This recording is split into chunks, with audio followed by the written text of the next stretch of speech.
Ryan Reynolds here from Mint Mobile. With the price of just about everything going up during inflation, we thought we'd bring our prices down. So to help us, we brought in a reverse auctioneer, which is apparently a thing.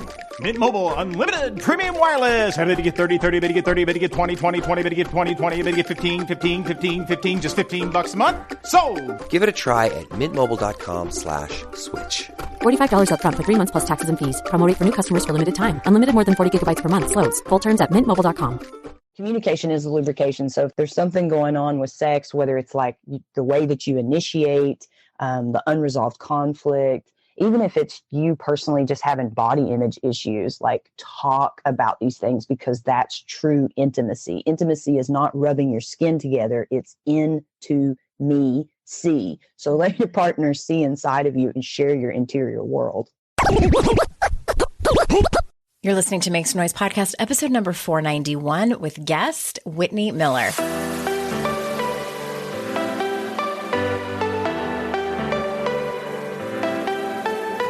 Welcome to Make Some Noise Podcast, your guide for strategies, tools, and insight to empower yourself.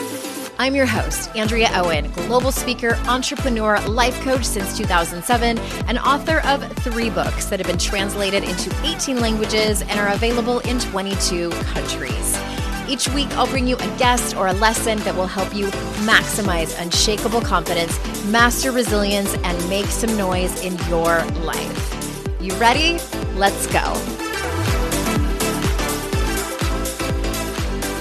Hey everyone, welcome to another episode of the podcast. I'm so glad you're here. If you missed it, big announcement last week, How to Stop Feeling Like Shit is being re-released because it's been updated. I'm so happy to have had the opportunity to do this.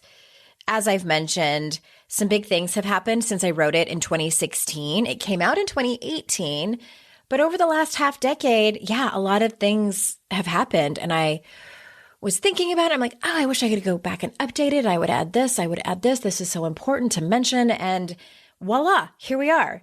Coming up on December 27th, it's going to ship. And there are bonuses that go with this new, revised, updated version. Same cover, same fun confetti, but it's a yellow cover instead of a white one. So if you have never read the book or listened to it on audio, now's a perfect chance because it's been updated.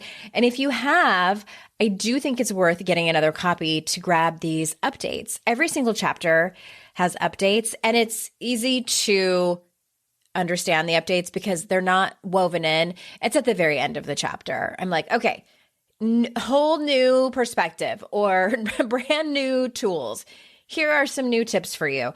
It's fairly obvious where the revisions / updates are.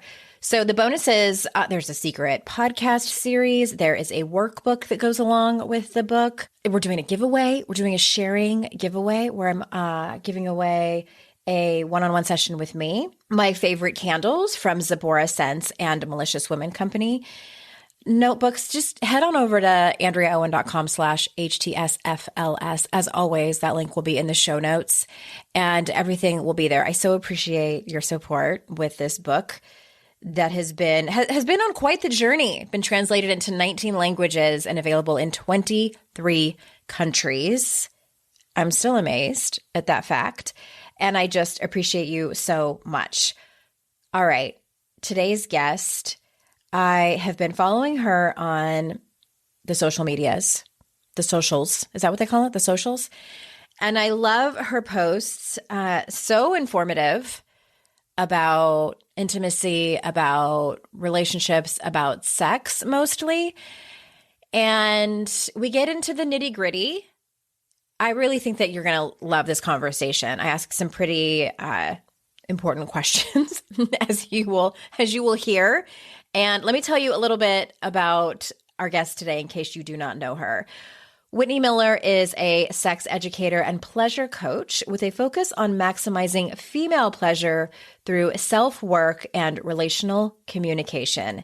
She combines her yoga philosophy background with her knowledge of sexual health and relationship science to help people attain their pleasure goals. So without further ado, here is Whitni. Whitni, thank you so much for being here. Thank you for having me. You were, I'll confess now that we started recording that you were one of the people when I asked my team to reach out to you, I was like, oh my God, I hope she says yes. I was excited to come be a part of it. Oh, I'm so glad that that you're also excited to be here because I've watched your social media, just your little kind of quickie, the ABCs, the 1, 2, 3s, if you will, about intimacy and sex and so many different topics that you cover. And I love that it's research-based. And I'm just really glad to have you here as we delve a little bit further into women's health. And as I was telling you before we started recording, I do think in 2023, I'm going to specifically have a sex theme. So I would love to have you come back on. We're going to have a part 2. I already know it. Let's start with, I am going to kind of bounce around a little bit because there's so many different things that I want to ask you. But in the work that you've done and the research that you've done, what do you see as the biggest reason why heterosexual couples stop having sex in their long-term relationships? Okay, so the biggest thing that I see is resentment, unspoken conversations, like both people are just hanging on to something in an effort to manage the other person's emotions. But what happens is it's usually one or the other doesn't want to have sex with the other person because they're like, I'm mad at you, but I'm not talking about why I'm mad at you because I don't want you to be mad at me. I don't know what you're talking about. Never tried to manage someone else's emotions by holding back a conversation. I will say before you go any further, all kidding aside, one of the best marriage counselors that we've ever had, and it's actually still the person that we see, is the one who gently encouraged us, and it was not easy, to have the conversations that we both were too afraid to have. Absolutely. And it was intense and it was uncomfortable, but it was the best thing ever for our relationship.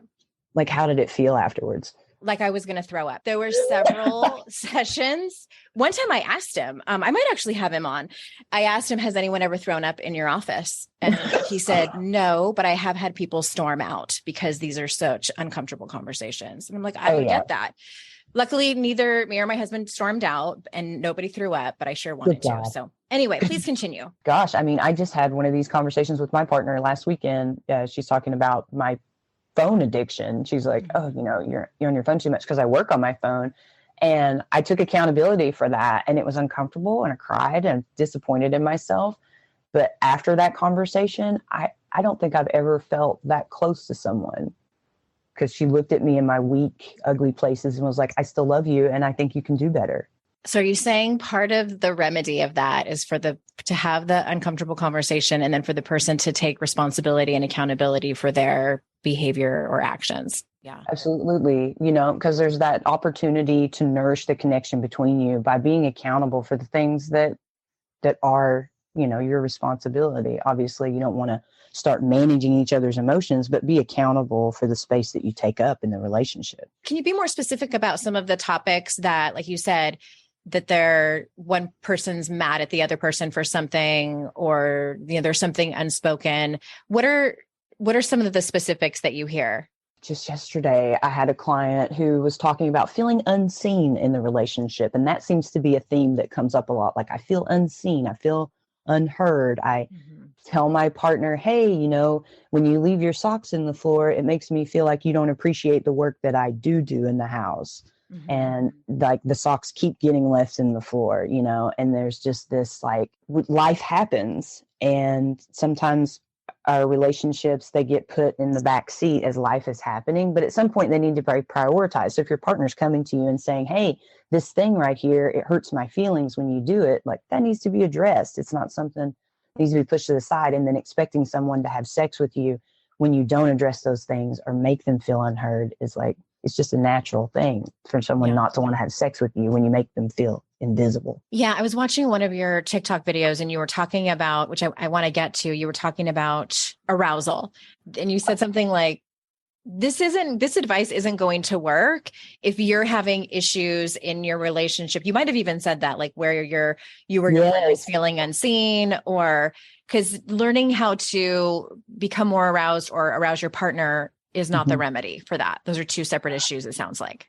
Absolutely. Well, it's going to block the arousal from even getting started if there's unresolved conflict. So if you know that there's conflict in the relationship that's been unresolved, you're not going to fix it by having sex. Like, some people think you do that. Oh, we'll just we'll sex the problem away. And it's like, absolutely, you will not. Mm-hmm. Mm-hmm.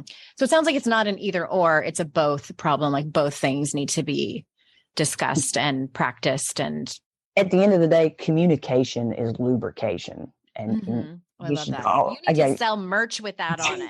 It's not mine. It belongs to Dr. Kelly Casperson. Okay. Absolutely. But yeah, absolutely. Communication is lubrication. So if there's something going on with sex, whether it's like the way that you initiate, the unresolved conflict, even if it's you personally just having body image issues, like talk about these things, because that's true intimacy. Intimacy is not rubbing your skin together. It's into me, see. So let your partner see inside of you and share your interior world. Got it. Okay.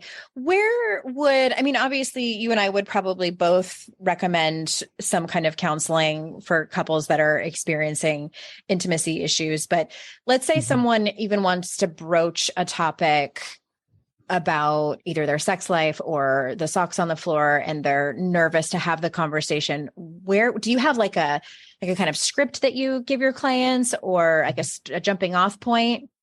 Do you mean like mediating between couples or having a hard time communicating to each other? Yeah, like maybe like one partner feels like they want to have this conversation, and like you said, they're feeling resentful and they are nervous to have it because they don't know how the other person is going to react. So they just let it slide for months and months or years. Oh my gosh, yeah, because it makes our self-worth come up when we talk about things that matter to us, that feeling. Because we want to be validated. Yeah. Absolutely. We want somebody to give us permission to feel what we're feeling, but it's not coming. I do have couples that I meet with, like I do one-on-ones, but I also do like mediation between couples, helping with relational communication. It's hard to have a script though, because everybody's so individual. Yeah. And like the subjective experience, I really honor that. So having a script, I would have to feel the environment and see what's going on between the couples before I was like, okay, well, this is what he's saying and this is what he's feeling. Do you see that? And this is what she's saying and this is what she's feeling. Do you see that? And exactly. That's how that would go.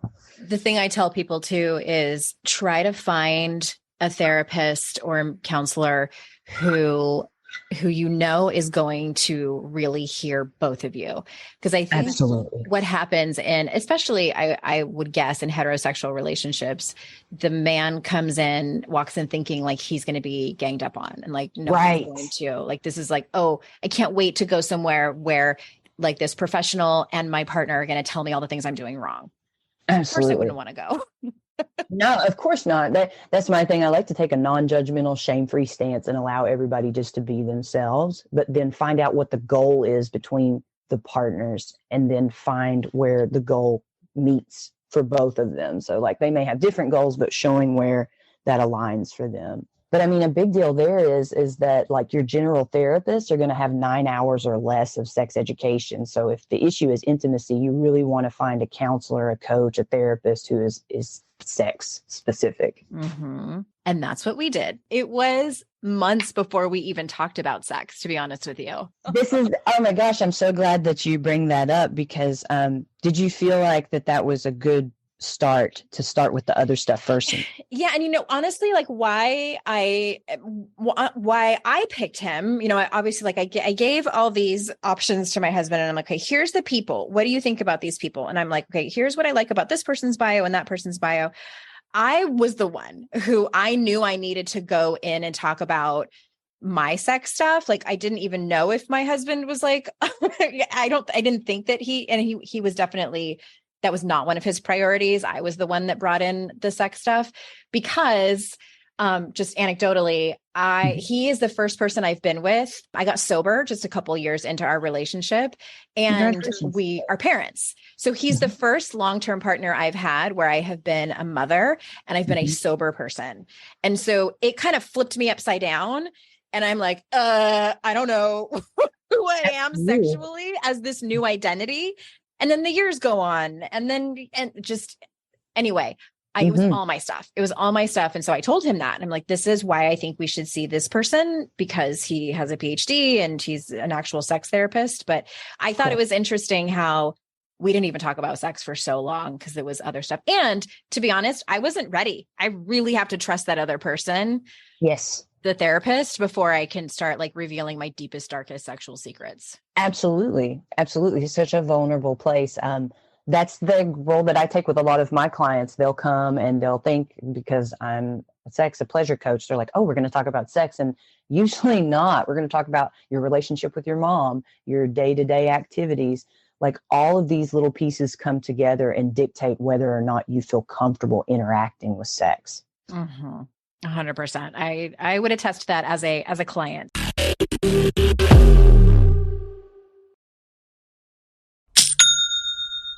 Shopify's already taken the cash register online, helping millions sell billions around the world. But did you know that Shopify can do the same thing at your retail store?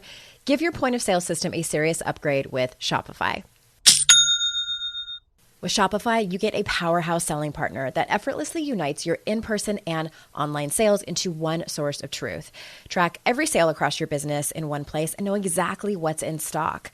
Connect with customers inline and online. Shopify helps you drive store traffic with plug-and-play tools built for marketing campaigns from TikTok to Instagram and beyond. Get hardware that fits your business. Take payments by smartphone, transform your tablet into a point of sale system, or use Shopify's POS Go mobile device for a battle-tested solution. Sign up for a $1 per month trial period at shopify.com/noise, all lowercase. Go to shopify.com/noise to take your retail business to the next level today. Shopify.com/noise. I have definitely been in that place where my paycheck ran out before the next one got here.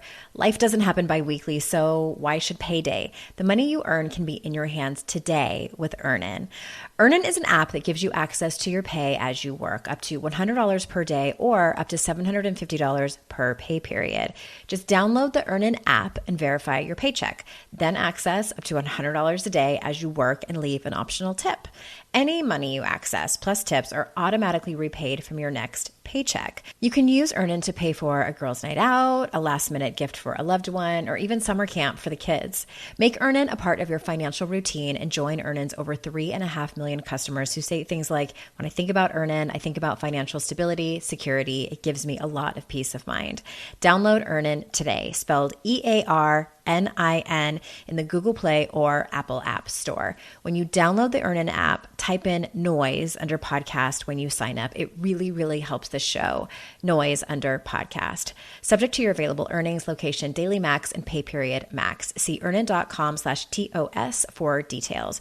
Earnin is a financial technology company, not a bank. Bank products are issued by Evolve Bank and Trust, member FDIC.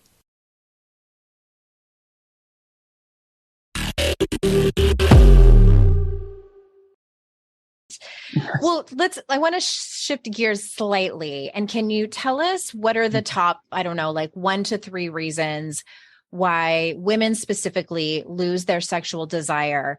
And is there anything that women, it's kind of a whopper of a question. Is there anything that women can do to increase that?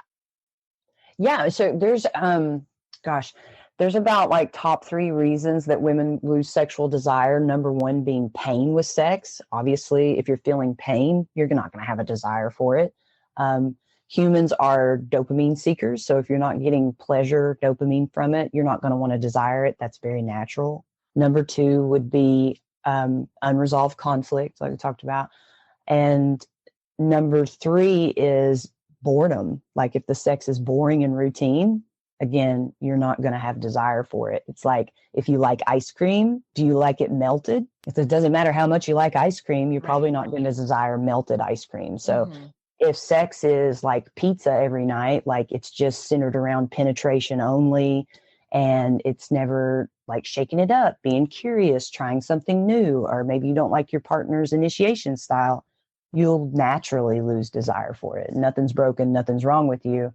That's a conversation that needs to be had. One of the things that was tricky for me was that, and this took a lot of unpacking, like over years, and I didn't realize why I was having such a hard time, because I have no problem telling people what I want. I just have always been that way. I'm very outspoken. I'm an 8 on the Enneagram. I'm an Aries, just no problem. And that, but you're fiery. Okay. I'm fiery, but I was noticing that was happening with intimacy. And I'm like, what the fuck is going on? Like, this isn't really who I am. And I did a timeline, kind of an inventory, as it was a previous therapist called it, of all of the partners that I'd ever had. And she was like, kind of walk me through, do it on your own first, like journal about like, what was the experience like? And so this was a pattern. Like I am not as like outspoken as I thought I was. Oh, this is interesting. So what it boiled down to for me was the socialization and programming that I had received, growing up in a fairly conservative Lutheran family. Right. And that's what it really came down to. And then just years of just not talking about it, just complacency and all that good stuff. So I'm assuming that's a pretty typical. So you would say that like shame and like kind of purity culture had kind of. Had seeped in.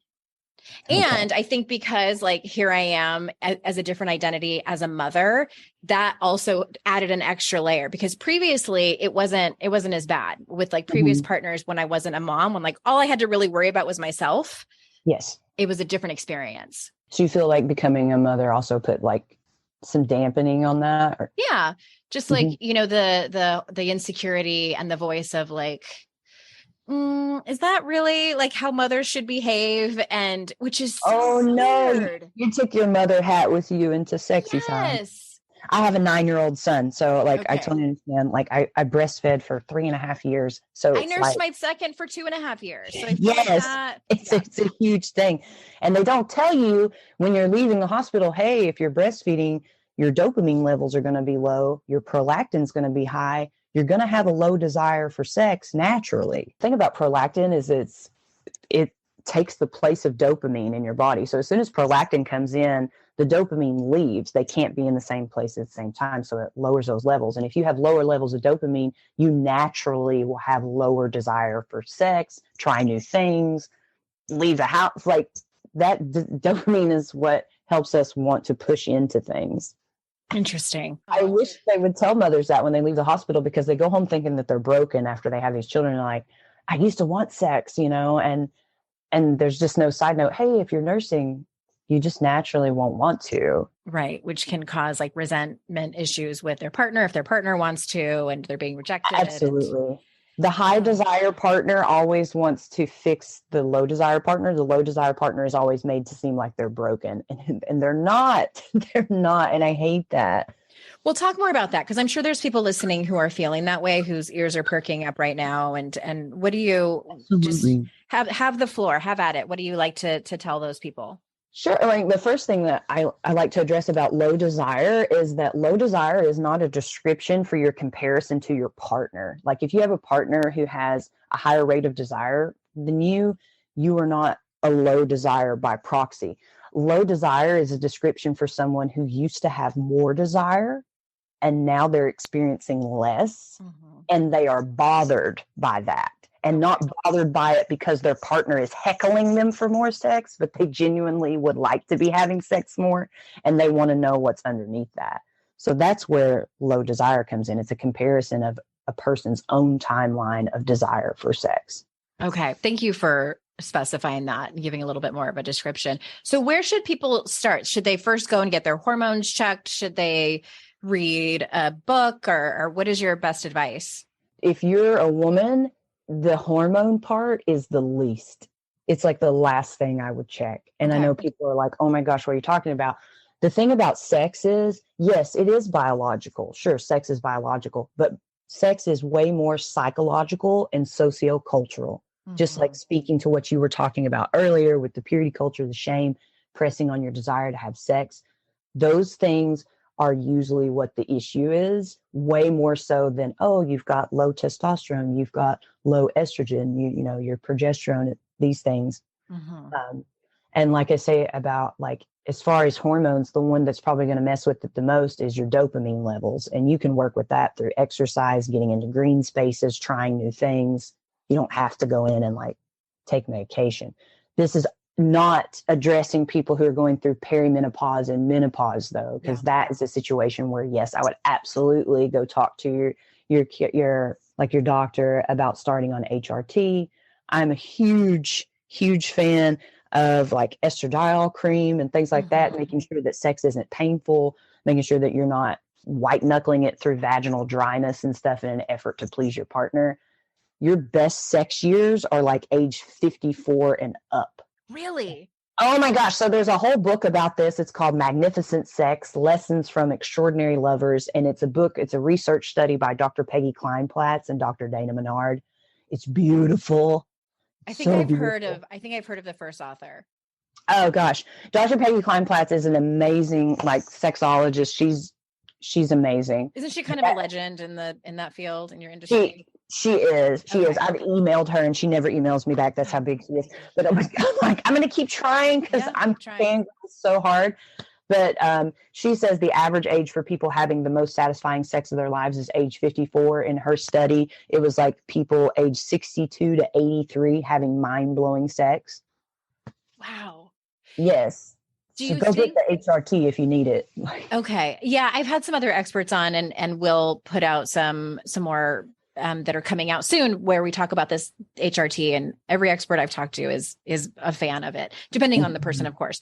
But why else is it? I'm sure some of it has to do with the fact that you get to a certain age. I just recorded a solo podcast episode where I was talking about, because I'm 47 now, and I'm past the age where I really care a lot about what other people think. But then I see people ahead of me who are like women in their 50s who have truly embraced aging and truly don't care. Like they're just doing whatever they want. And I'm like, no one's really talking about this in between space, like this bridge. Like I feel like I'm on the bridge and I can see, like I'm further down the river than where I was before.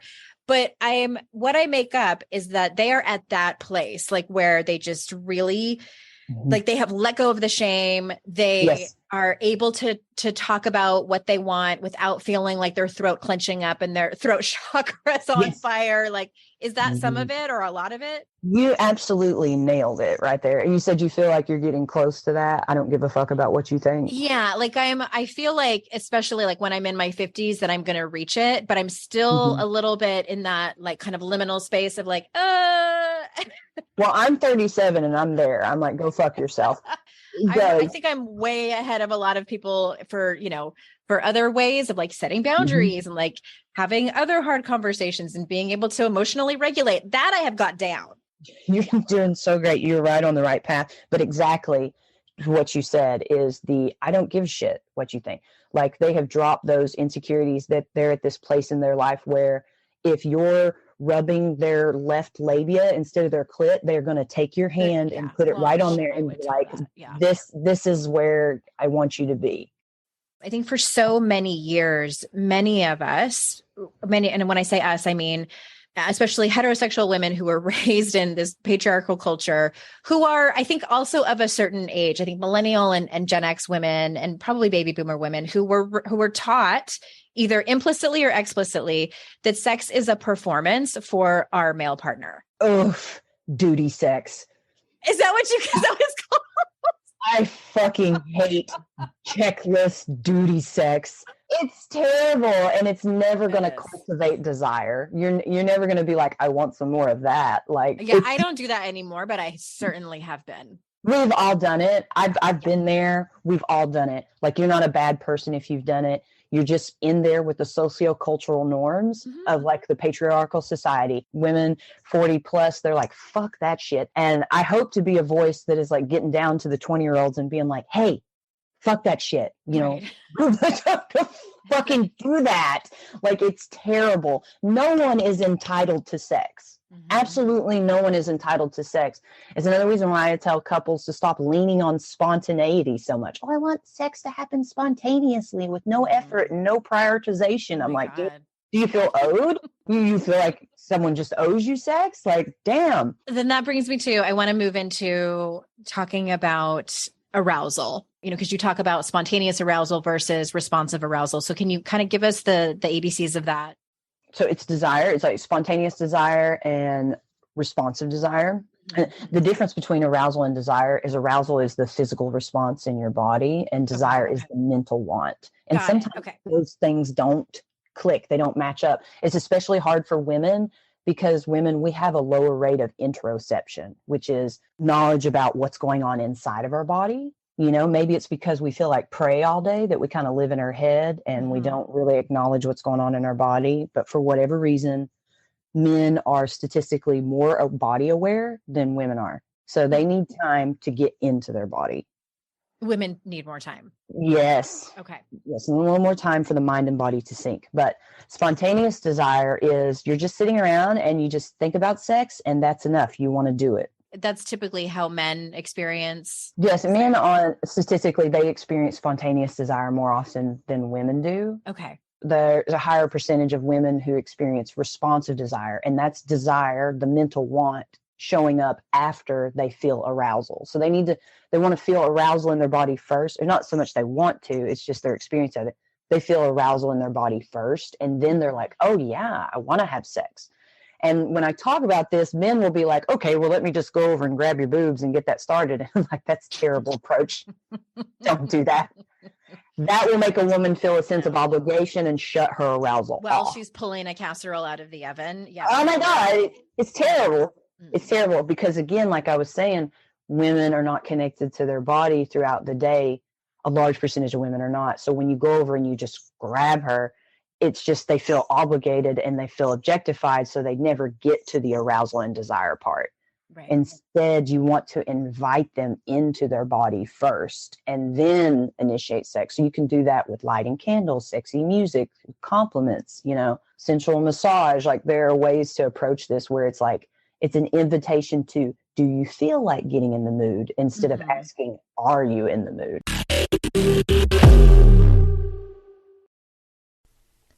It's hard to find a great mentor who can help me level up. My dream mentor, Shonda Rhimes. So I was really excited when I heard she has a class on Masterclass. With Masterclass, you can learn from the best to become your best. Masterclass is the only streaming platform where you can learn and grow with over 200 plus of the world's best. For just $10 a month, an annual membership with Masterclass gets you unlimited access to every instructor.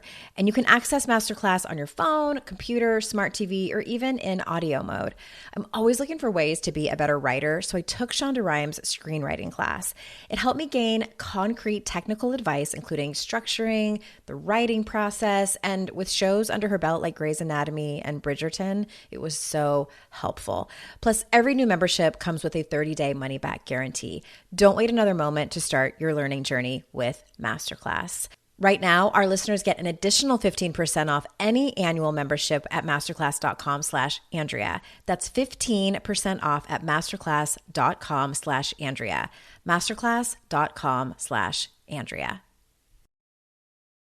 You know when you're listening to a song on the radio and you get the profound feeling that the song playing was written about you? Now imagine having the power to gift that same incredible feeling to someone you love with an original song from Songfinch that actually is written just for them. Songfinch lets you create an original radio quality song inspired by your own life and the people you love. It's completely unique, personal, and lasts forever. Whether your song is for Father's Day, an upcoming graduation, wedding, or anniversary, or even just a gift to show your loved one how much you care, start your song now to lock in one of Songfinch's top artists. I gifted Songfinch to myself, a song about my late father, and I'm so excited to play you a clip. Flipping through the slides of learning how to live and how to love, and coming undone a father, daughters without, so she writes it down. One of my clients heard about Songfinch from this podcast, and so she had a song created for her son who is graduating, and she told me that they both cried when she played it for him and that it exceeded her expectations. For a limited time, Songfinch is letting our listeners upload their song to Spotify for free, so you and the lucky person you gift it to can listen to it anywhere, anytime. Go to songfinch.com/noise and start your song.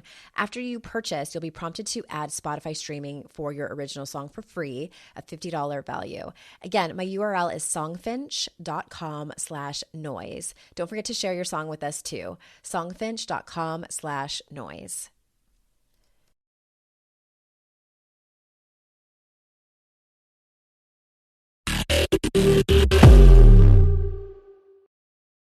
There was was it on Netflix or Hulu? It was probably Netflix, a special, and I cannot remember the name of it. Netflix has been doing a pretty good job, I think, of showing some They've different been doing great. sex documentaries and docuseries. This particular one had different couples, and I'll find it and put it in the show notes. And there was an expert that they had on there, and I cannot remember her name, but she called it something like, "What's your sex archetype?" or something like that. And she had a quiz on her website where she That's Jaya. She's the somatic sexologist doing the erotic blueprint. Yes, the erotic blueprint. That's what it was called. And it's like 4 different types. And you don't even need to go to the site because she talks about them in depth in there. And then there was couples who they sort of profiled couples who had different ones. And it was so fascinating. And the reason I bring it up is because I love that she showed different ways people are aroused, all different ways. All different ways. All different ways. I love the erotic blueprint quiz because it shows how the specific people react to arousal or how they get to arousal. So it's like, if you find out your partner's erotic blueprint, then you have just found out how to flood your partner with arousal. It's like the sexual owner's manual. It is. It's gorgeous. It was so interesting. And so are people typically one or the other with the erotic blueprint or the desire? with how their arousal works, the spontaneous or the responsive? Oh yeah. Oh, so here's the really crazy thing about that is like a lot of couples, when they first start dating, they'll both be experiencing spontaneous desire because, you're high on dopamine. Infatuation, yeah. You're high on each other. A couple of years down the road, both or one of you could switch to responsive desire. And that can actually fluctuate from day to day. I feel spontaneous on Tuesday. The rest of the week I felt responsive. It's not fixed state, and it can very much depend on the context. Like if you have a deep, vulnerable conversation with your partner and they receive you warmly and you look at them and are flooded with dopamine because they remind you of pleasure, you could be feeling spontaneous desire off of that. Got it. Okay. When you said sometimes on a Tuesday, especially as I've gotten a little bit older, I feel spontaneous when I'm ovulating. Oh yeah. If I'm on my period, I'm feral. It's weird. I'm like, there's no opportunity for pregnancy here at all. What is my body doing? But then I read about how you can feel easier access to arousal because there's no fear of an unwanted pregnancy. That's how much like context can lean on you. Like if you think you might get pregnant by accident, that can actually shut your arousal off. Oh yeah. Okay. What are some ways that couples can add more spice and make sex more playful? So I'm assuming there's kind of like some preliminary groundwork that needs to get out of the way. Like you're like, this is for couples that are not having unresolved conflict. Right. Yeah. Like if you think your partner's a dick, it's like, you got to get that out of the way first. This isn't like a sex will save you type of question. Right. So I love to instruct clients to invite playfulness and banter into their relationship. And that could be for some people like playing Twister. That's always a sexy good time, with or without clothes on. That's up to you. I love getting couples to read erotica to each other because that can be like silly at first, like, laugh about it. Oh, this is so silly. And then all of a sudden your cheeks are flushed and you're like, oh, I didn't know that about myself. Taking a walk with each other, having a picnic in the living room. I love to like make crab legs and just eat them in the living room with my partner. That's always fun. But anytime that you're going to invite like lightness, playful banter, laughter, it's much easier to just ease that into a sexy good time afterwards. It takes the pressure off, takes the sense of obligation off. We're just being here, and it invites you to be present. So presence is like the best way to optimize sex. Like that's the only way that sex gets great is if you're present for it. Yes, that's true. I'm laughing because I'm thinking of something that happened fairly recently with my husband. Oh no.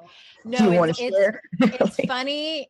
It really points to exactly what you were saying. Many of us, end of the day, we want to take our bra off. Those that still sometimes wear bras, and I do sometimes. And I kind of mentioned it just offhandedly in the kitchen, and I'm like, oh, I need to go and take my bra off. And my husband made a comment like, do you need help with that? And I was like, are you sure you want to see this nude colored full coverage bra? So absolutely. We both have a great sense of humor, but that I think is an example of that. Like I'm still inviting him in, but Yes. also warning him like these are not the lace underwire bras of the beginning of our relationship. No, I love it. I love it because And he that's knows life. that. Like he's not gonna be Yes, surprised when he sees it, but it just adds some levity to the situation.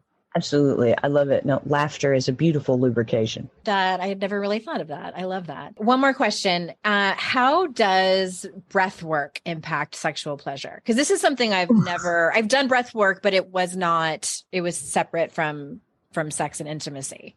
Absolutely. Oh my gosh. I love this one. Every day I wake up with comments on my TikTok of people being like, my orgasm is stronger. It's longer. I can't believe this. A lot of times what we'll do, I don't know why we all know to do this, but it's something that we get into practicing and it hurts.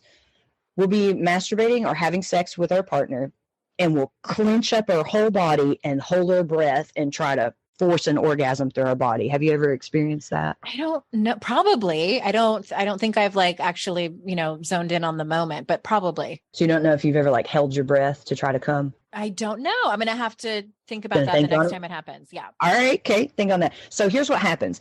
If you're either breathing very fast or holding your breath, you have your parasympathetic nervous system and you have your sympathetic nervous system. The sympathetic nervous system puts you into fight, flight, freeze. And your parasympathetic nervous system is for rest and digest. If you go too much into either one of these sides, it is not conducive for a strong, fabulous orgasm. And it makes it really hard to have multiple orgasms. So if you're like, breathing really fast, then that puts your body into fight or flight. It can also make you like lightheaded, and it can make the orgasm either like disappear, fizzle out, or be like meh. So like parasympathetic nervous system is like long exhales and like puts you into relaxation. So if you've done breath work, you've probably experienced being in your parasympathetic nervous system where you feel your shoulders drop away from your ears, you feel totally relaxed. When you just breathe normally, like you're breathing right now as we're talking, or try to as you're having sex, you can actually dance between these two nervous systems, and that's called relaxed arousal. And what this does is it gives you optimal blood flow to your pelvis. And that increased blood flow increases your sensation. And if you have increased sensation, you can also like build up more arousal. And the more arousal we build up, the more release we can have when there's an orgasm. And I've noticed through practicing this, it can be hard to remember not to hold your breath. So as the orgasm is coming, I'll say something like, wow, and saying wow keeps me breathing instead of trying to hold my breath. And what that'll do is it kind of extends the orgasm. It makes it last longer. And then if you'll like use indirect stimulation for people who get hypersensitive after the orgasm, you can actually build to the next one much easier. So it's a practice. It's not it's not a light switch. And at first you'll be like conflicted about breathing because people tell me it's hard for me to concentrate on breathing and doing it at the same time. And that decreases arousal because you're all like, am I breathing? Am I not? And I don't want to like make it more confusing, but just try to breathe normally, or tell your partner that you're practicing that so they can get in your ear and whisper like, breathe, baby. Yeah. Which is hot. That's so fascinating. I've never put that together before, but I did say that was my last question, but I do have one more question because you made me talking about orgasms. You made me think of something that I wanted to ask, because it was one of those Netflix documentaries where, and I think Emily Nagoski was talking about it, where they just recently in the 90s, I think, finally did some research on the female clitoris. Yes. And so it seems that, and please correct me if I'm wrong, because for years they talked about the G spot that was like inside of the vagina, like on the kind of the upper side. And as it turns out, is it correct that is actually the other side of the clitoris? Oh my gosh, there's so much speculation going on right now because actually there's been a study that was released that talking about how women have a prostate. Oh, it's mind blowing. So you know how like men have a prostate and it's shaped like a walnut. Okay. And you can stimulate a man's prostate through like anal penetration. And some men are on board with this, some are not, but it's a very strong orgasm. stimulating the prostate through anal penetration. So that G-spot area is your urethral sponge. It feels different inside of the vagina. It's a very spongy area, especially in a very aroused state, it will get engorged. But right on the other side of that urethral sponge is actually where the female prostate is. It wraps around the urethra there. And it looks like from the studies that I've been looking at that is what's being stimulated when you're stimulating the G spot and the A spot, which is your anterior fornix. That's just a little further up behind the G spot, but in the same area as far as pressing up toward the navel when you're inside doing vaginal penetration. So in an aroused state with blood flow increased into that area, it looks like that the prostate is what is being stimulated. So the same as a man experiencing increased stimulation, increased pleasure from stimulating a prostate, it looks like it's the same for women, which makes sense because the clitoris is the homologue to the, penis, and everybody has a prostate. So stimulating one's prostate increases pleasure. Fascinating. I didn't know that there was still research going on about it. And it's exciting. Because I've had, quote unquote, vaginal orgasms before, and they feel different. Absolutely. Absolutely. They feel different. It feels like an entire body sort of like waves, and it's a slower to build and they're longer. With clitoral orgasms, they're sharper and they're faster. Almost, it feels almost like a slap in the face. They do feel like a slap in the face. And what's crazy is I need that clitoral, external clitoral orgasm first, and then it's so much easier for me to get those vaginally penetrative orgasms after that. I've never noticed if that's the case with me, but they are different. All of it is fascinating to me because it's definitely not my area of expertise, only, anecdotally in my own experience. Thank you so much. And then where do you want people to go if they want to learn more about you to grab your stuff? Absolutely. If you would like to just check me out, get to know me, you want to come to my TikTok, and that's BDE Moves. MOVES, all one word. By the way, is that an acronym? Yeah, it stands for Big Dick Energy Moves. Got it. Why did I not get that from the beginning? If you care about female sexuality, that is great big dick energy. So you can check me out. If you like what I'm doing over there and you want more in depth, please use the link that's in my bio there to come to my Patreon, which is also underneath BDE Moves.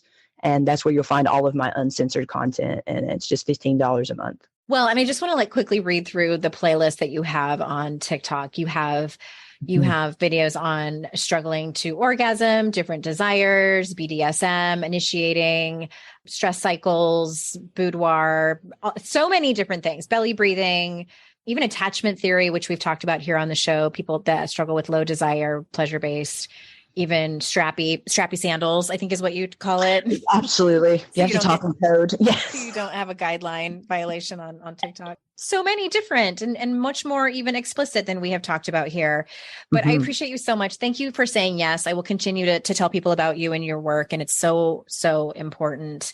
And everyone, thank you so much for being here. I'm so grateful for your time. It's incredibly valuable. And remember, it's our life's journey to make ourselves better humans and our life's responsibility to make the world a better place. Bye for now.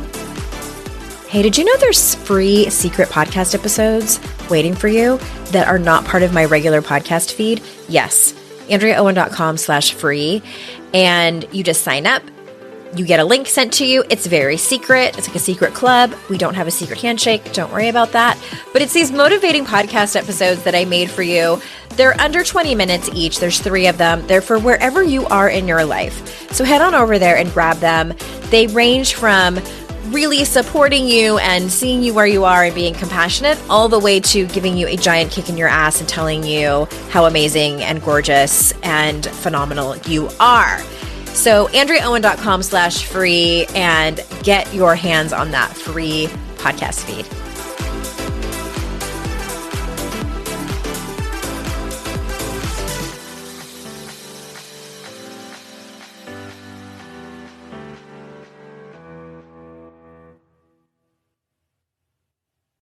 I'd like to introduce you to the Minimalist Moms podcast.